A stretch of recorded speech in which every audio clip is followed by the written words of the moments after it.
Kung na may food processor, maayo, pero kung wala, pwede rin na ninyo i-chop. Kaya nyo yan.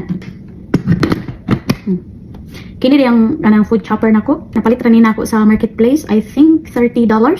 And totoo na ni sa ako. Kay last year pa rin ako napalit. And kini siya is glass ni siya.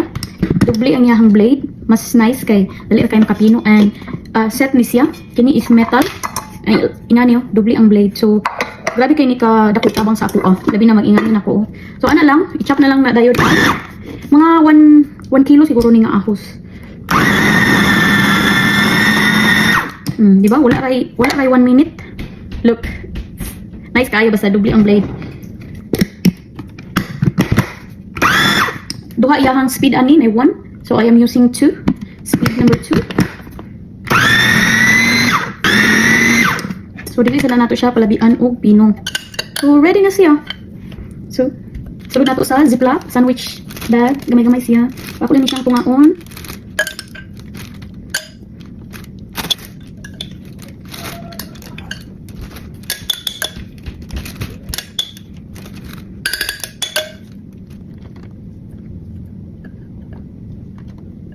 Labi na pag-anad na ka mabuti nga ni, di ka maabtan na ni 30 minutes.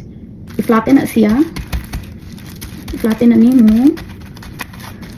Tapos ka nang even gid siya.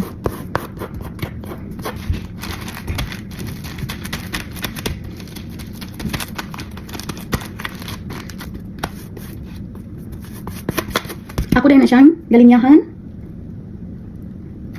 Yan na siya. Linyahan na siya. Kay, para ugma, frozen na siya. Dali ra imong pagbuak. Kung medyo baga-baga ang imong pagkakuan ni gagmayon lang nimo siya og square bahin kay para dili sa kay daghan nimo magamit sa garlic, di ba?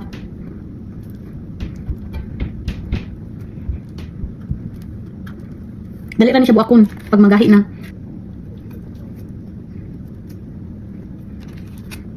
Di na siya need nga straight on gid ayo basta kay malinyahan na siya. Sa isa ka lutuan nimo, ang isa kay ngani goods na siya.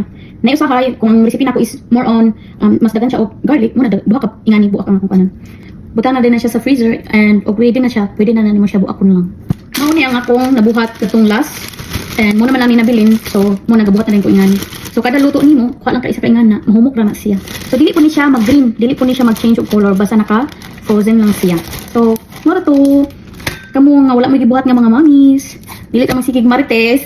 Bitaw kung wala mo ilingaw and namoy mga panakot nga kadaot na so ingani ang buhata. So moro to. Bye.